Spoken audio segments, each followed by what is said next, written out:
Now add Kemptville District Hospital to the list, which is south of Ottawa. It will close its ER from 7 p.m. to 7 a.m. for 6 nights until Tuesday morning. According to the Ministry of Health, there were a total of 21 overnight ER closures during the 2 weeks prior to this one. For care. 6 ERs in Quebec, including one in Montreal, temporarily closed in July, and there were closures and reductions in Alberta, Saskatchewan, Nova Scotia, Newfoundland and Labrador, and all 3 territories. On the West Coast, Ashcroft, BC's emergency room has closed continuously, and 2 residents who live nearby died. Kamloops, about an hour away, is the nearest medical facility.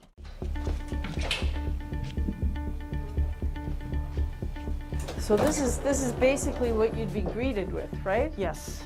This means that anybody who comes to the Emerge for care will not get it. It's 5 p.m. This tiny hospital in Chesley, Ontario is closing its emergency room for the night.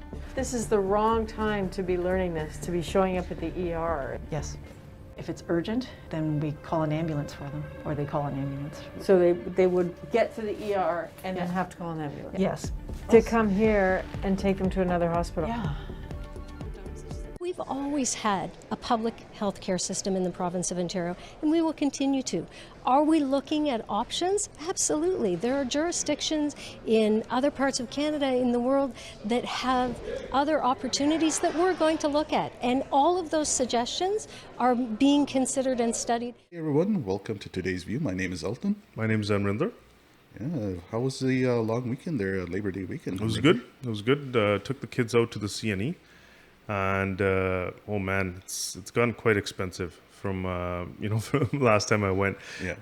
I think they're trying to make up the revenue from the last few years, right? Yeah, so, how much do you think you spend there? Oh man, I think close to $300-400. Took my kids and my nephews, so about $400-500 we've spent, and that's that's an average family. So, but how was yours?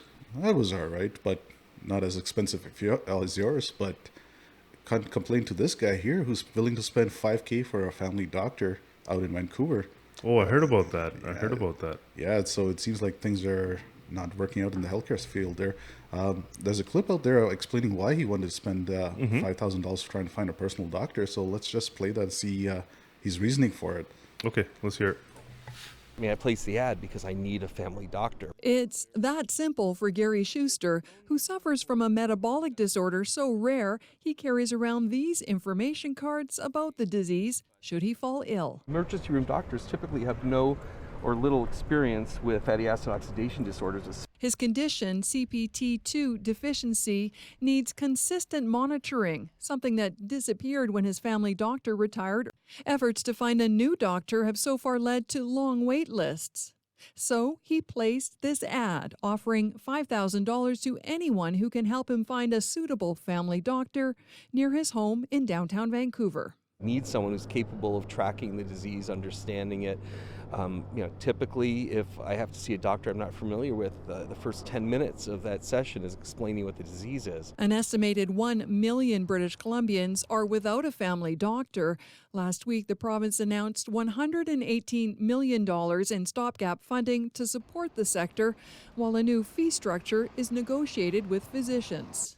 But that won't help Schuster find the help he needs now. This is truly sad, but again, indicative of how bad the healthcare crisis is on the ground. I hope one of my colleagues can, and I'm sure they will, someone will try to make room for him. Nobody should ever have to put an ad in the paper. As a dual Canadian-U.S. citizen, Schuster's considered buying private health insurance across the border and finding a doctor in Washington state. We know the battle ahead will be long. But he believes in public health care. Even fought for it while living in California before moving to Vancouver after Donald Trump became president. I actively worked on the Obama campaign in 2008 precisely because he was promising to deliver a Canadian-like system. So it's not lost on Schuster how his $5,000 incentive undermines the very system he believes in. I think it's terrible that I'm able to do that and others can't. It's unfair. It's not how the system was supposed to be built. But at the same time, I have young kids, and if something were to happen to me, it would really be a disaster for them. As of Wednesday afternoon, 2 people who don't want payment had responded to the ad. Karen Larson, CBC News, Vancouver. Yeah, lots of things to unpack there with him. Yeah, so it's, I'm glad two people, responded to him, and hopefully can find a family doctor. It seems like he has a special disorder, obviously, it doesn't apply to an average Canadian.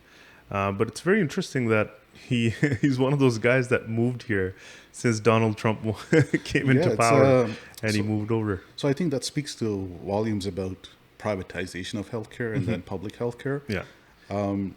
Especially with his type of disease, it sounded like it was going to be an expensive thing to take care of. Yeah. I mean, I don't blame him. There's a lot of Americans who said they would, they would leave when Donald Trump became president, and a lot of people did, and he's one of them, and it's interesting. So he is a dual citizen. Yeah. So he did advocate with the Obama campaign to bring in, healthcare to copy or mimic the Canadian system, and now he's having trouble himself with the Canadian healthcare system. And it's interesting, they said close to 1 million in BC don't have family doctors. Yeah, which is a quarter of the population. So that's where it's interesting, I think, and that's overall in Canada, there's about 5 million Canadians who don't have a family doctor. Right, and it's crazy to think that we don't have family doctors to take care of the population, and this is what's stressing out our ER systems: the lack of doctors, personal family doctors, the lack of nurses. Agreed. And I think this is how the hierarchy starts. I think, it starts with the doctors not having a family doctor, because what happens if your kid gets sick or you get sick, if you have a family doctor, you can go to them, and most of the time that is your visit. You get the prescription, you go to the pharmacist, you get the drug, and then that takes care of most of the problems, right? You don't go into the ER. Now, what happens if you don't have a family doctor? Right. And it looks like that's what's happening here. We don't have doctors to go to, and then we're forced to go to ERs to diagnose a simple thing that a family doctor could have taken care of. I mean, there are walk-in clinic options, but I hate them. I personally have gone to a few of them, and the reason I hate them is because you get a doctor who doesn't know you, who doesn't know your history, right? And then, other than giving you maybe Tylenol or Advil, they don't really do much. And I understand why they don't want to take on the liability. God forbid they want to. They give you a medication that they don't know your history or whatnot, and you kind of can't explain that within a few minutes to a doctor. So they don't want to give you a specific medication unless you go to them over and over again. And then, for sure. So I understand that point of view. But the challenge here is because we don't have enough family doctors, I think it's causing an overload on the healthcare system. It's causing longer wait times in ER. It's causing which is in effect, there's always a shortage. So we have a shortage of doctors, we have a shortage of nurses, and then it affects. It's a ripple effect that affects EMS and other services as well. So it's definitely a cascading effect. And the problem right now is, even over the Labor Day weekend, we had closures of ERs. Just because they had a lack of staff. And some of the ERs that were mentioned on the news was Newfoundland had 8 ER places closed down. Wow. And just in Ottawa, or south of Ottawa, there were 2 small cities that had to close ERs. Now, that might not seem like a big thing for certain people, like maybe the small towns close their ERs because they're not getting anything. But let's say they do get something. Those patients now have to go to major cities to get treated. Right. And this is where EMS has traveled further. So, instead of 10, 15-minute drive or, 20-minute drive, now it's turning into an hour drive or longer. And then when they get to the ER, they have to offload. And because there's a nurse shortage, they have to then wait until that transfer care is done, and then they can relieve. So it's causing a huge shortage in EMS as well. Oh yeah, and there was a clip about it. CBC was doing like a short documentary with the Ottawa EMS, and it was pretty shocking. During their interview, there was a moment where they didn't have enough ambulances. And, we have a clip out there. Yeah, we'll just play that for a bit. Let's play that. Yeah. Ambulance, what is your emergency? inside Ottawa's 911 nerve center, at a moment no one wants to ever happen. We're at level 0 right now. Level 0, That's right. which literally means 0 ambulances. That are available to transport someone to the hospital. So yeah, that's the clip right there. It's crazy. Level 0 basically means that there's no ambulances available. Yeah, for the city of Ottawa, the capital of Canada, didn't have enough ambulances, which speaks to a lot of things there. Yeah. Now, we only played a short amount of that clip there, but it explains why they were short on EMS. Problem being is they were not able to offload their patients because there was not enough nurses to take care and triage this. Right. And, why are we getting all these shortage of staff with nurses and doctors? Just to kind of give you some data, I have a graph here, and it shows how many RNs employed in direct care per 100,000, population. So the lowest, even though Ontario has the most dense population, it has the most population. Ontario has the lowest, 609 nurses per 100,000 people. Second lowest is BC, 650 nurses per 100,000. Right.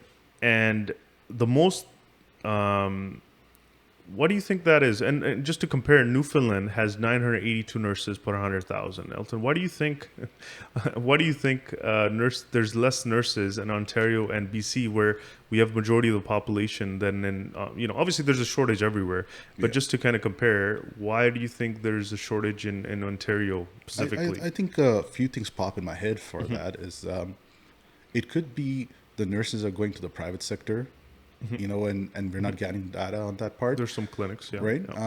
Or the other part is maybe the cost of living is too expensive in the big cities nowadays, right? I agree. The population, population obviously is one thing, but obviously wherever there's a dense population, the real estate is always so expensive, and that's where it comes out. Ontario and BC, housing prices are so expensive, where a nurse says, I'm making 50, 60K to start. That is not. I need to save up maybe 20, 30 years before I can even put a down payment on a house. That's what it's coming down to. And I think, maybe we're going off topic, but cost of living is going up, but we capped the nurses' pay, I think Doug Ford, I think it was 1% over every year the pay goes. So what they said, they have a Bill 124, which limits the pay to 1% per year for nurses and teachers. So it exempts, fire, police, and other sectors, but they're saying that it's 1%. It's crazy because if you were a new nurse just joining in, and you're starting off with obviously probationary pay or low pay, and it just your next increase goes up by 1%. That's not a lot. I mean, inflation it's at 7.6. Right. Why is it that they're capped at 1%, especially on fields that we need, especially nursing? It makes no sense, especially where we're short on nurses. It doesn't make sense to limit their pay by per percent. It should be based on performance. Anywhere from 1% to 5%, whatever. Right. But it shouldn't be capped at that. And the other problem is, if we're capping pay, how are we going to attract foreign nurses to come into this province or this country and say, work for us. This is what we're offering you. Especially in Ontario, there's probably going to be nurses that are saying, I don't want to work in Ontario. I'll probably go to Newfoundland or something else. And there is a burnout effect, obviously, because whenever you're in a dense populated area, whether it be, city of Ottawa, city of Toronto, anywhere there's always the hospitals are consistently busy. Right. Versus if you're a little bit out of town, a little bit out of the way, where the surge happens, let's say during certain times, it's like having a restaurant where you're consistently busy. It doesn't slow down. So I found a video about the Bill 124. I just want to play for you guys. Okay, give me a second here. Ontario nurses have been on the front line fighting COVID-19 for months now, but many today spent the day marching to Queen's Park, rallying against Bill 124. The legislation passed late last year caps wage increases for some public sector workers, including nurses. Workers say it's unfair, gender-based wage discrimination. Hey, hey! Ho, we're here to protest Bill 124. So Bill 124 is supposed to be for fiscal responsibility for the province by cutting or capping wages by 1% increase for the next 3 years. The problem with this bill is that it actually exempts municipalities, police, fire, and MPP. Surprisingly, they got a raise before the bill was even passed. It's essentially sexist because it only really encompasses nurses and teachers. Just bury that. So, as you heard from there, it's funny how the politicians always get the raises. They always do. Their raises never stop. Mm-hmm. But yeah, it's I feel for them. I feel for the nurses. Definitely. I mean, this was from back in November 15th, 2021. So end of last year. But it's an issue that the nurses feel like they're not treated or they're not getting the fair share. So if that happens.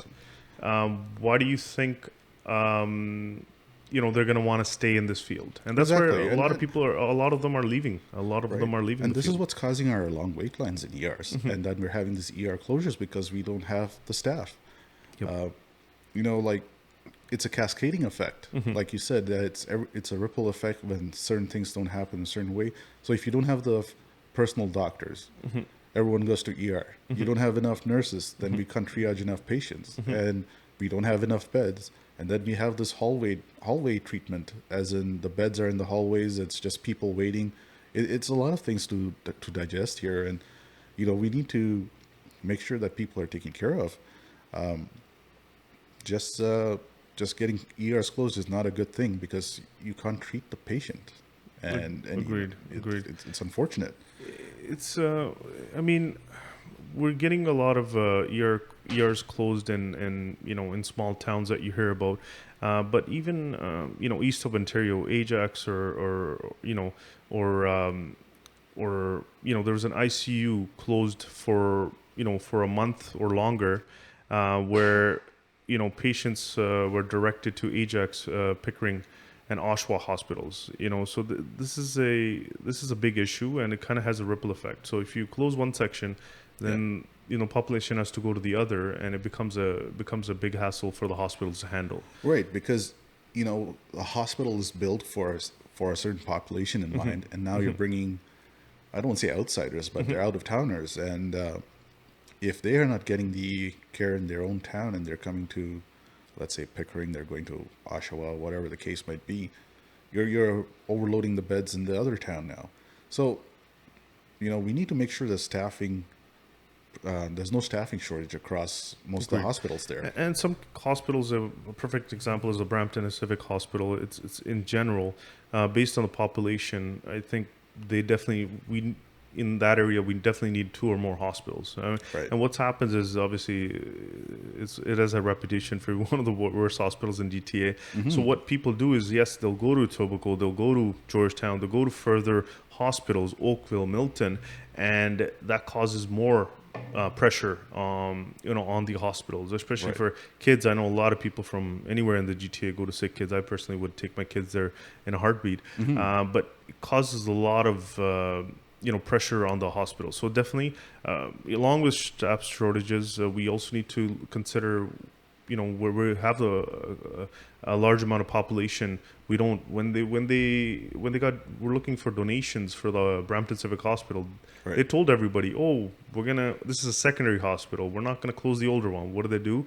As soon as they fired up Brampton Civic Hospital, they closed down the other one. So I know it's opened as another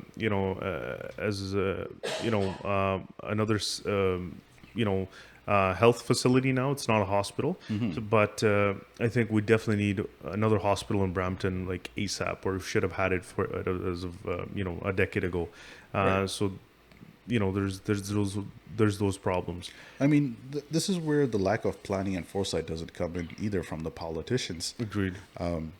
They know that the city's expanding, or other cities are growing as well, and we need to take care of things. But you cannot just keep prolonging things and be like, we'll take care of it next election term. Yeah, or whatnot, next term, right? if I'm around, right? Right. So that's the crazy part there. Yeah. And what do you think? What do you think some of the solutions are? What can we do to, let's say if you were a politician, what would you do It's easy to point fingers at politicians and say, hey, you're not doing a good job, but what would you do if you were in power? Like, what were some of the things we can do as Canadians? Well, right now, what we're doing is we're lacking bringing in the foreign trained doctors and nurses right now. And unfortunately, they have long wait lines that is actually too much of a wait time. Agreed. We have a lot of doctors, a lot of nurses who come from other countries, and we give them even PRs based on that. Hey, you're a skilled person, come over, and But did you know that currently there's about more than 13,000 international trained doctors who are not working as doctors? So, and 40% of them not even in the healthcare business. They're driving a taxi, driving a truck, whatever the case may be, working in a factory. So it's, and Canada ranks about 26th in the world in terms of physician to patient ratio. It's about 2.8 doctors per 1,000 people. Yeah, 2.8. And the thing is, when we bring them here on false promises that you'll get hired immediately, some of them are still going for classes. They're doing courses again that they've already passed out in their home countries. And I can understand some people will say maybe they forged their licenses or something. But this is where you test them. You test them, you let them do residency for a few months, see if they're actually up to date on what they're doing. Because medical terms are not that different around the world. Right? Yeah, I mean, have the nurses and doctors, have them fast track into testing. It should be taking weeks, maximum months.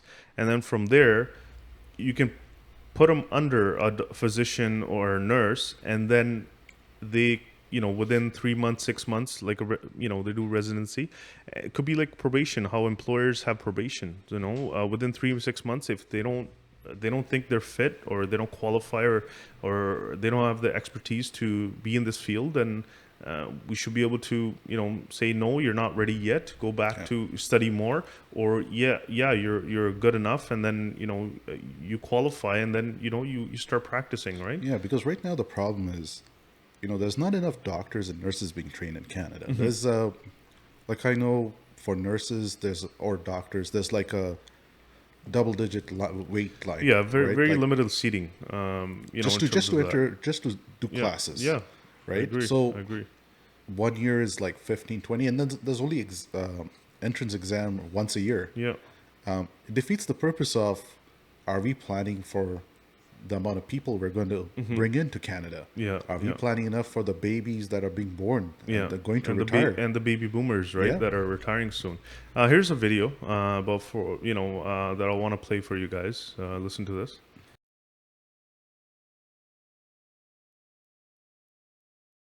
Motherhood isn't the reason Dr. Saida Azam hasn't been able to work as a family physician during the pandemic. I really felt bad that I couldn't participate actively. Instead, she says it's that her years of training and experience come from India and Oman. Certifications, she says, that are basically meaningless in Canada, where it's not possible to simply transfer your skills. Comparing to countries like US and UK, the process is a little bit lengthier. Time-consuming, confusing, and costly too, says Dr. Shafi Bhuyan, a professor at the University of Toronto, who came to Canada more than 10 years ago. This is not only doctor problem, also nurse, midwife, microbiologist, dentist, all sorts of population. With staffing shortages derailing hospitals across the country and 5 million Canadians unable to secure a primary care physician, Bhuyan says the solution is to invest in foreign-trained doctors. So as you can see from there, there's doctors that are ready and they wanted to help during COVID, and they could have gotten involved had the process, been much more efficient, right? So we need to improve it. And like in her case, can't speak to everything what's going on with her, but if she was brought here because she's a doctor, because it's very hard to immigrate to Canada unless, and I know some people will have issues with immigration in Canada as usual, like there's always two sides to everything. But me, myself, when I had to go through the immigration process, I know people had to list what they're studying for and what they are, and the higher points you score, the better chances of you emigrating.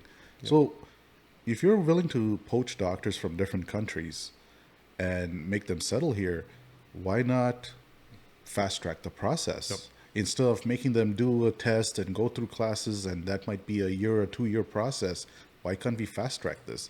Why can't we greenlist the countries that we can trust? If the process, if the thinking is that there might be fake degrees out there or fake doctors, you know, like right now, I know we've been talking about this for quite a few months and maybe over a year longer, where we had, you know, we recommended when I spoke to you last time is this where we can fast track, and it appears on September 7th, you know, there's an article on Global News. It says Ontario gives okay for nursing college to expedite international nurse registration. So at this point, I think they are going to do this, but why this late, and why can't we do this for doctors as well?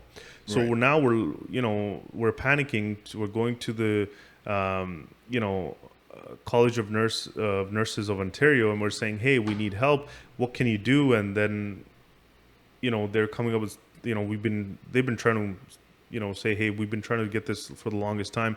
They're going to find a way to fast track some of these nurses, foreign nurses.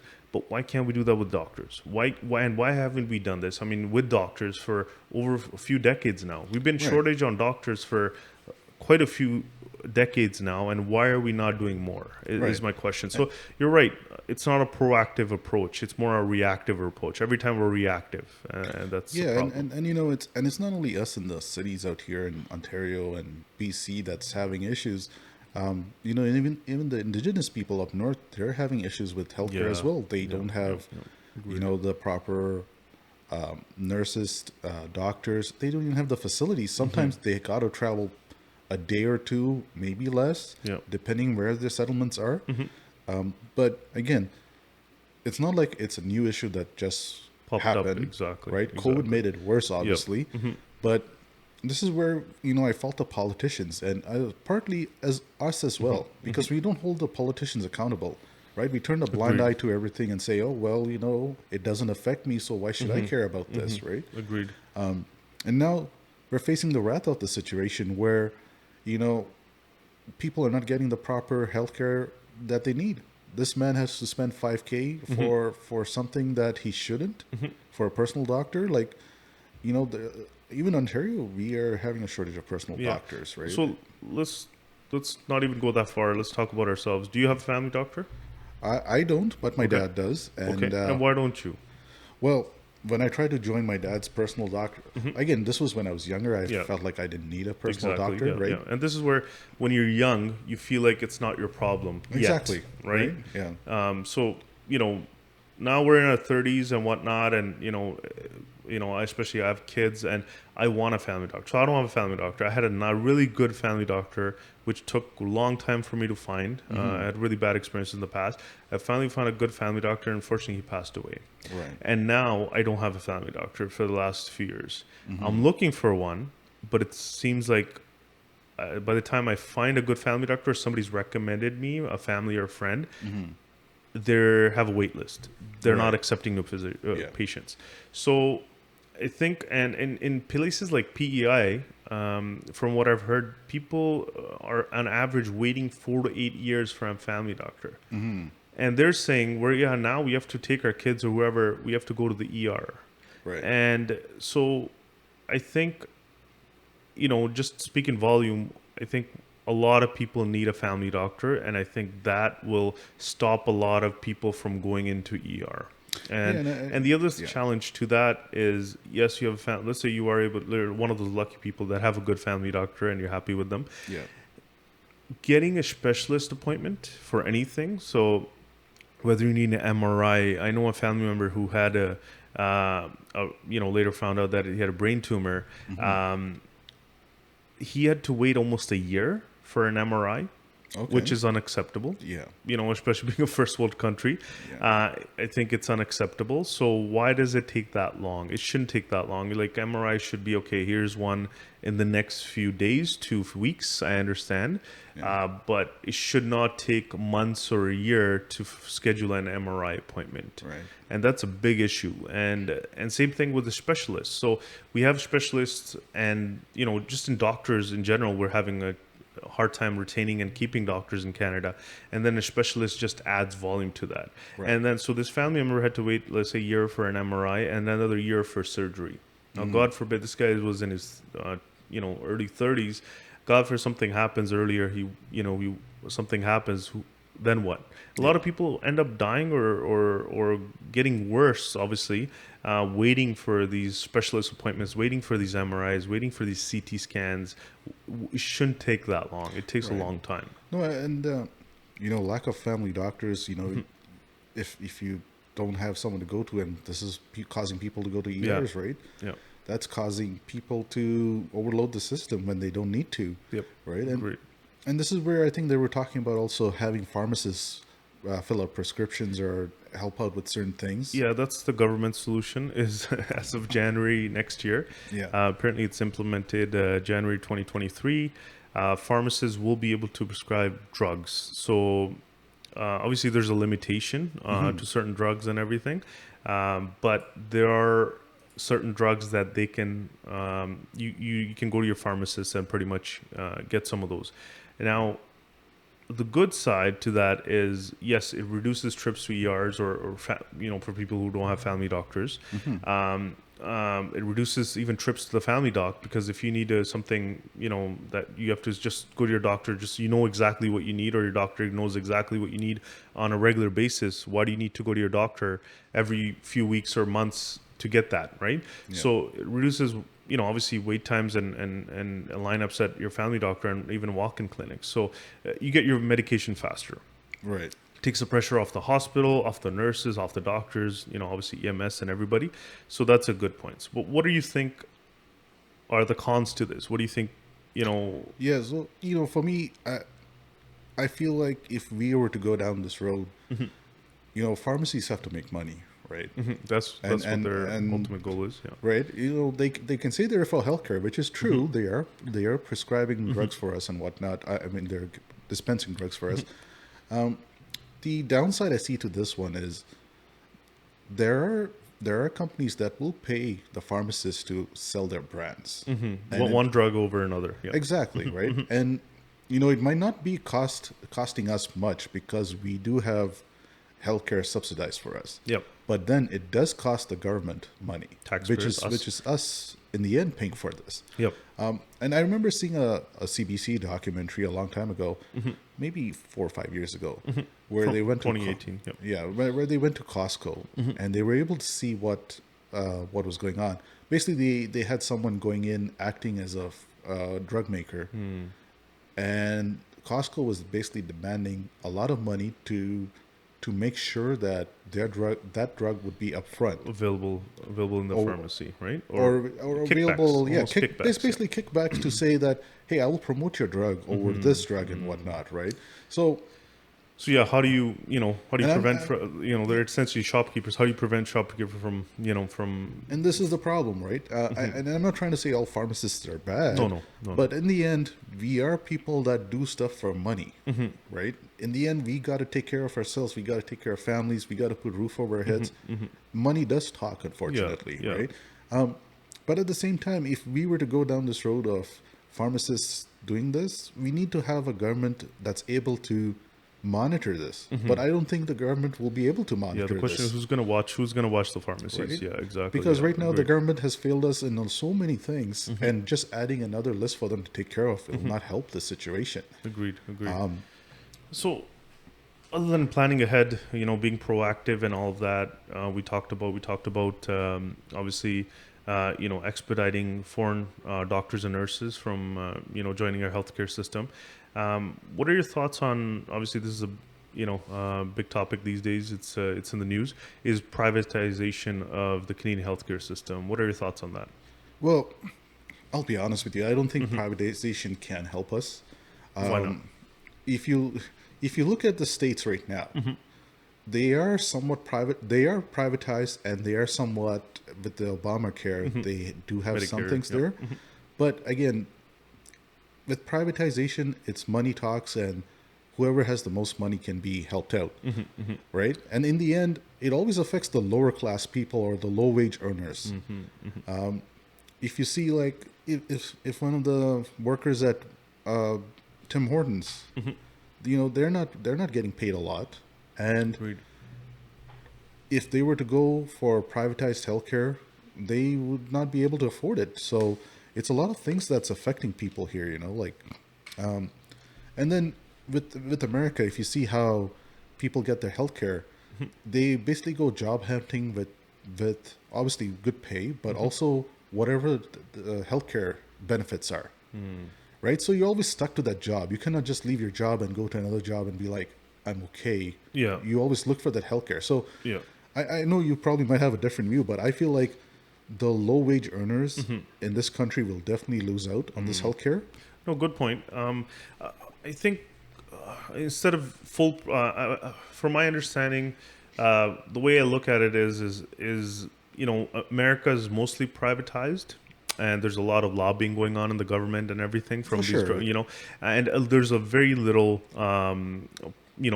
public health care. Whereas here, I think it's obviously just public right now, but I think if the systems work in parallel, where we have half and half. I mean, we prefer perfect world. We have half and half where we have public, we have private. I think some of the things it can do is obviously offload the stress from government-funded hospitals and facilities, so less wait times, and you can see specialists and whatnot. Because right now, we know that the system isn't working. Either we need a revamp or we need to introduce something. So my thought is if we can have a parallel system where we can kind of have a competition, because some countries do have that, UK, Germany, and other countries where the government even pays for private facilities, right? As long as you can get that. So it will introduce more doctors into the field, more nurses. But I understand your point of view where the con is we might have a lot of nurses or doctors go from public to private, and we might not have some We've already seen that so far. We've seen nurses nurses and doctors go to the private facilities there. So we've already seen the effects there. That's why we're having the shortage right now. So if you're running parallel, obviously money talks. We are all greedy people in the end of the day. So for all the good they do, the doctors at the same time, we don't want the monopoly happening to sort of how right now we have a monopoly in telecommunications, we have a monopoly in the airline industry, we have a monopoly. We don't want to end up that type of monopoly where these bigger companies come in, private, especially private ones, and they just overtake and then they run the show. So I'm definitely not for full privatization. Full privatization. I think it should be half and half or some type of division.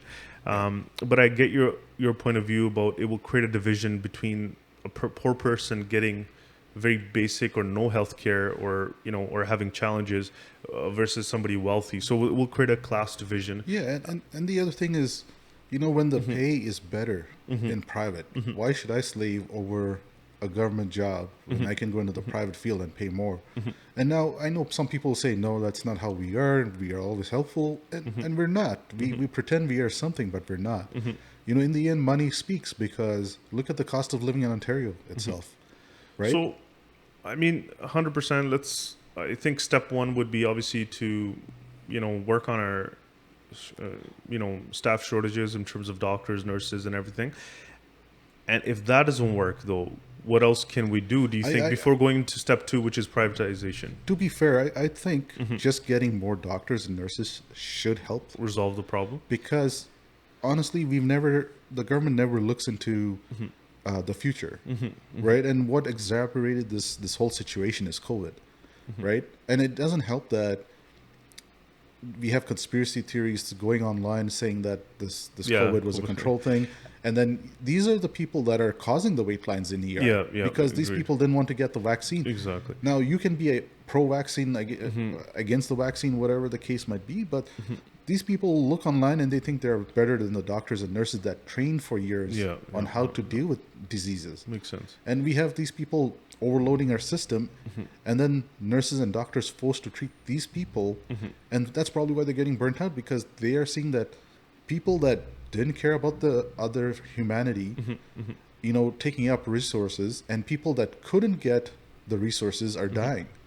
And that's one situation we're dealing with, that's why their nurses, doctors are getting burnt out. So yes, COVID did amplify things 100%, but even without COVID, let's take COVID out of the equation. Right. We were already at a low point. We were already struggling for decades now with shortage of doctors. We were already struggling. So yes, COVID did amplify things, and once and slowly it's being resolved, and we'll get out of this COVID. My question is do you think without COVID we wouldn't be in this issue? I think we would be. We would have been this issue. So it might have been in another few years. It comes back to the point of the government had so much regulations on these foreign doctors and not letting foreign doctors get trained ASAP. Exactly. The other problem, like I mentioned before, is the schooling for doctors and nurses. Now, again, the government doesn't have the foresight to see what skilled labor is needed, right? If they were able to say or project, okay, the population is going to increase by 10%, we're going to need another 10% more doctors. This is where they could have gone and said, all right, we need more doctors, nurses. We're going to pay for your schooling, or we're going to give you a discount on something. Yeah, why not have some grants? So, for example, if for nursing programs, let's say, I'm just giving an example. I don't know what the numbers are, but let's say per semester is $3,000 for tuition fees. Why can't the government cover half? Or at desperate times, even full for those fields? Then you get a lot more, people going for those fields. Or you pay for full, and then you have them sign like a 5-year contract. You serve us for 5 years in this province. You do not go to another province. Yeah, right. That's true. That's a good point. Yeah. This is the thing. We never held the politicians accountable. They're always worried about their seat for next term. Yeah. Again, the schools need to have more placement options instead of having like 12 per year. Yeah, like certain seating requirements. Agreed. Again, and there's people leaving from this province going to different provinces because there's not enough seats, as well as doctors and a lot of people in the healthcare industry are leaving to go to the US or other countries, so they can so they can they can get that seat, right? They can get that into the field. And some of them go to the States and you get paid more as well, right? Money does talk. So having Bill 124 limit the payment options. It's frustrating. It's crazy. Where a nurse who's in, let's say, Windsor, she might just travel to Detroit for a job back and forth, right? As an example. And that's the crazy stuff. So I know we were always at a low point with the healthcare, but it was never a top priority till it affected everybody. Right. And this is where I say we should open up more schools, or open up the amount of placement options that we have for doctors, nurses, EMS. There shouldn't have been a limit.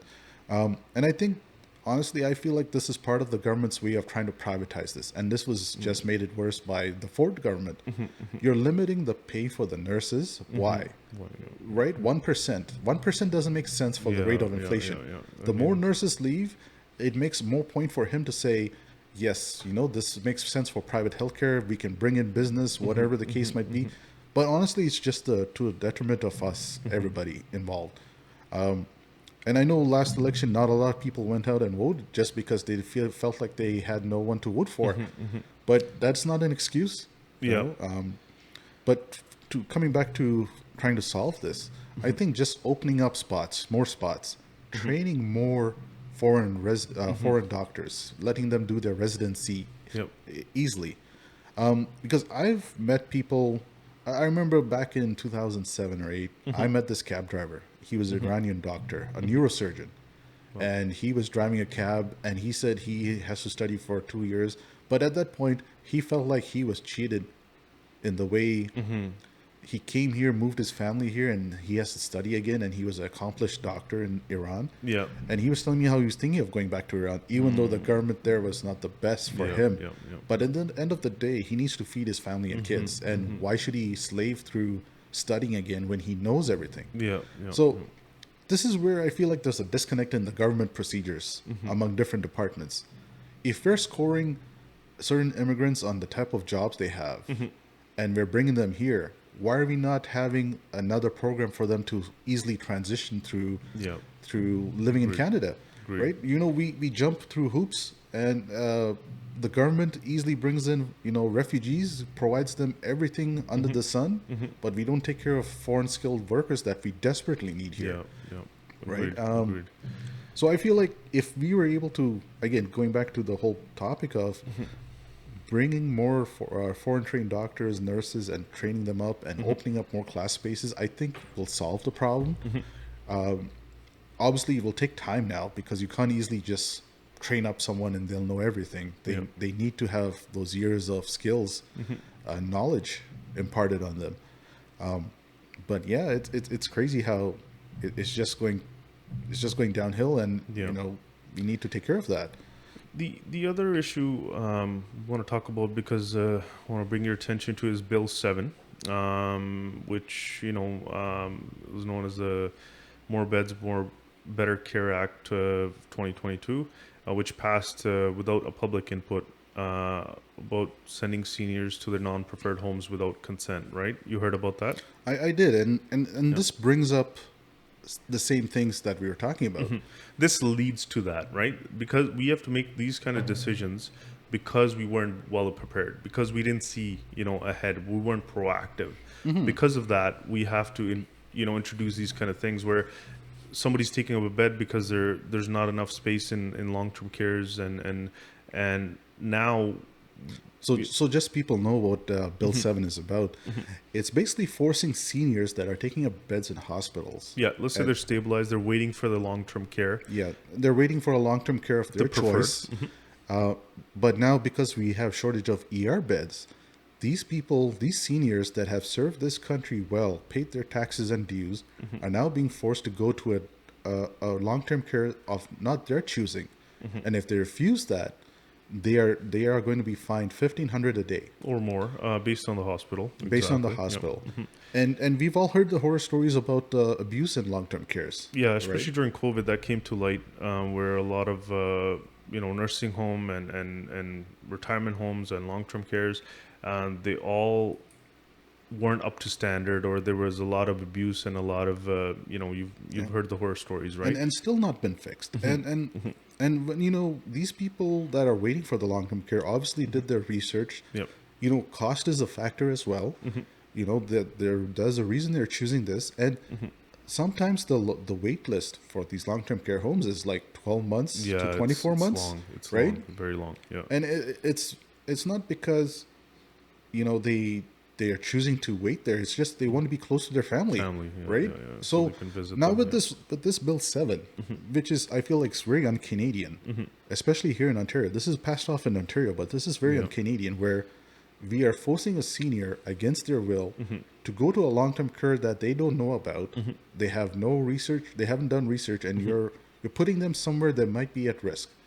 Now, if we're already having long wait times already here in the Greater Toronto area, where are we sending these folks to? Yeah, I mean, let's say they're in Toronto. The politicians say 1A is temporary, right, until they get their preferred bed, which could be months, or which is could be 12 months, longer, 12 to 24 months. Yeah, it's a long wait. And then they're saying this tool was already around for a long time, where they could have done this, but it's just they want to go a little further, where they can because there were people in the media were saying that this has been, or some politicians were saying that this has been around for a while, but it wasn't like forced upon or whatnot. But now, to free up some beds, they're doing this. So, again, another issue, which is because of poor planning. Yeah, it's and people can say, why are they forcing them to, or why are they taking up beds in ER? And sometimes or other departments, as well. Right, and the problem is sometimes they need specialized care. You send the senior back home, and if there's no one to take care of them, then it's they're going to get into some kind of accident. God forbid, it might be something fatal. This now takes up our EMS, because now they have to transport these people back to ER, and it's a whole cycle again. And that's why they're waiting for specialized retirement homes. It's unfortunate it's come to this point. And again, I wish the government had foresight to see this is the baby boomers that's going to retire. They need more beds. Obviously, you can't forecast the type of care they might need, but when you're frail and old, you definitely need all the help you can, and it's crazy that it's come to this where you're forcing people against their will. Yeah, agreed. So especially with baby boomers retiring, I think we definitely need more retirement homes, long-term cares and whatnot. So we definitely need to start working on that. I mean, we should have done that like years ago. Even but public's PSWs. Yeah. We don't have enough PSWs to take care of the seniors, care of right? them, 100%. Because PSWs has to do home checks and whatnot, and sometimes even nurses, the personal nurses, to go check on each of these patients at different houses. That's again, shortage of nurses for that as well. So agreed. It's a lot of things happening there where it's a cascading effect where everything's so interlinked. But I think just to fix the one main thing, we need to have more staff, more doctors, more nurses. That's what it comes down to. I think we need to start from the top. Is obviously start with getting more doctors and more nurses. I think, and working our way down, as well as more. Especially we talked about having more long-term cares and whatnot. That's going to be a need that's coming. So we need to work on that. It's been crazy, but hopefully, we can try to solve things and resolve things and get people together. But so it's been a crazy last few years for sure. And we need to go further. We need to start thinking ahead, and that's a key point. Well, all right, guys, we're coming to an end here, and thank you for listening and watching us here today. The reason we started this podcast is to discuss topics that are affecting us in ways that we never thought about. In this instance, if we don't take an active approach in fixing our healthcare system, there may come a point where the system collapses, and then the doctor has to choose whose life to save. Yeah, I mean, we all need to do our part as well by getting involved, by having these type of conversations with others and holding our politicians accountable. Talk to your local MP, see what his or her point of view is, and remember that when voting, right? That's key. We need to hold everybody accountable, and especially when our lives are at risk with healthcare. Yeah. All right, guys. So that's our view. What's your view? Let us know. All right. See you on the next one. See you guys. See ya.